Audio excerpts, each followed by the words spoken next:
ফেসবুকে এবিপি আনন্দ, TV9 Bangla, Republic Bangla news চ্যানেলের খবরগুলো, সেখানে অনেক পাবলিকের কমেন্টে অনেকে আবার মিমস বানাচ্ছে, অনেকে নানারকম ব্লগ ভিডিও রিলস বানাচ্ছে।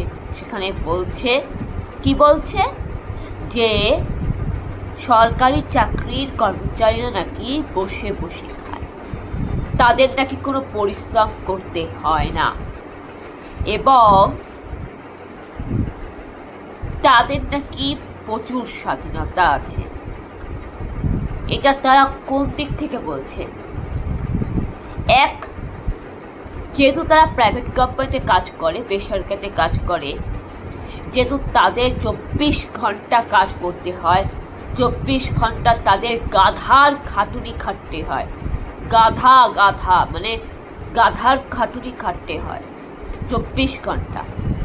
আর প্রাইভেট কোম্পানিতে কোনো হলিডে নেই, বাঙালির 12 মাসে 13 পার্বণ, কোনো ছুটি নেই, না কোনো পূজার ছুটি আছে, না কোনো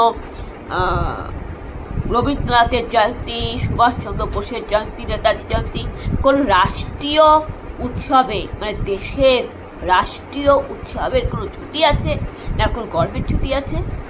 ওই ছুটি দিলে হয়তো ওই 5 দিন দিল, ওই 2-3 দিন দিল, ওই তো নবনব করে ছুটি দিয়ে দিল।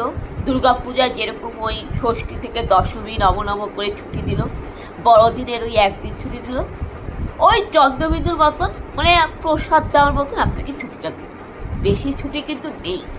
আর ওদের সকালবেলায় বের হয়ে যেতে হয় 7টার সময়, আর রাত্রে ফিরতে 12টা বাজে।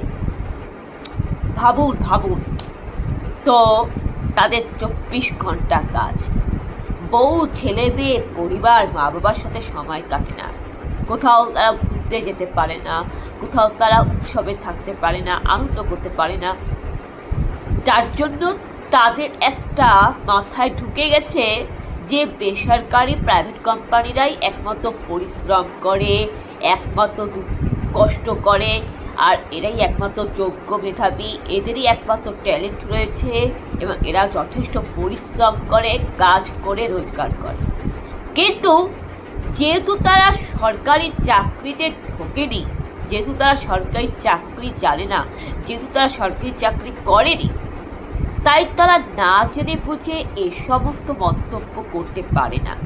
হ্যাঁ, মানলাম তাদেরটা ঠিক যে প্রাইভেট কোম্পানির মানুষরা প্রত্যেকে পরিশ্রম করে, আর এটাও মানব যে যারা সরকারি চাকরি পায়নি, সরকারি চাকরির চেষ্টা করেছিল, বেকার শিক্ষিত যোগ্য ছেলেমেয়েরা সরকারি চাকরি পায়নি বলে সে সরকারের দুর্নীতির শিকার হয়েছে বলে তারা সেই যোগ্য শিক্ষিত ছেলেমেয়েরা সরকারি চাকরির দুর্নীতি পায়নি বলে, অনাচার হচ্ছে বলে সে শিক্ষিত যোগ্য ছেলেমেয়েরা প্রাইভেট কোম্পানিতে চলে গেছে, বেসরকারি কোম্পানিতে চলে গেছে।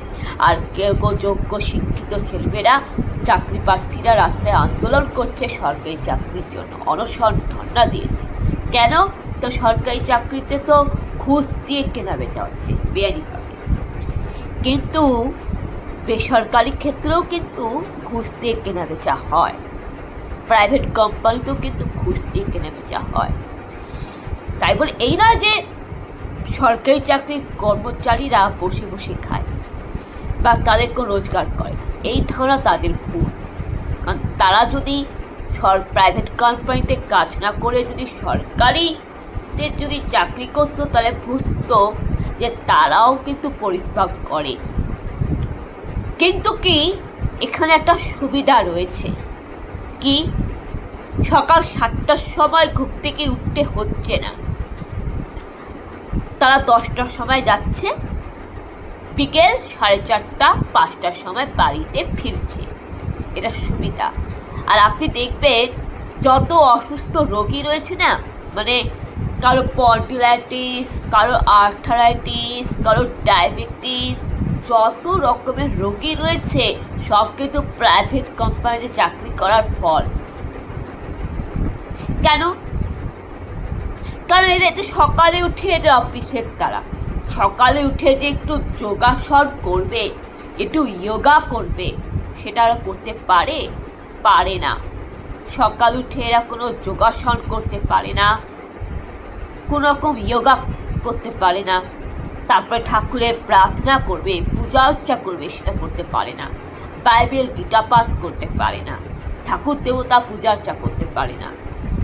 সন্তানের যে কেয়ার করবে, ছেলে মেয়েদের যে কেয়ার করবে, সেটা পারে না। কেননা প্রাইভেট কোম্পানির ছেলেমেয়েরা তাদের বাচ্চাদেরকে আয়ার কাছে মানুষ করে, নার্স রেখে দেয়, আয়া রেখে দেয়। তো বাচ্চা তো বাবা মার সাথে থাকছে না, বাবা মার ভালোবাসা পাচ্ছে না, বাবা মার শিক্ষা সংস্কার পাচ্ছে না। একদম রবীন্দ্রনাথ ঠাকুরের মতো, আর নয় অনাথ আশ্রমের মতো মানুষ হচ্ছে। মা বাবার থেকেও বাচ্চারা অনাথ আশ্রমের মতো মানুষ হচ্ছে। কেন? তার কারণ তাদের মা বাবা তো সময় নেই বাচ্চাকে সময় দেওয়া, সন্তানকে সময় দেওয়া। সকাল 7টার সময় ঘুম থেকে উঠেই তারা অফিসে চলে যাচ্ছে, প্রাইভেট কোম্পানির জব। তো তারা তো ভালো মতন খেতেও পারে না, মানে ঠিক মতো যে বসে যে ভোজন করবে সেটাও করতে পারে না।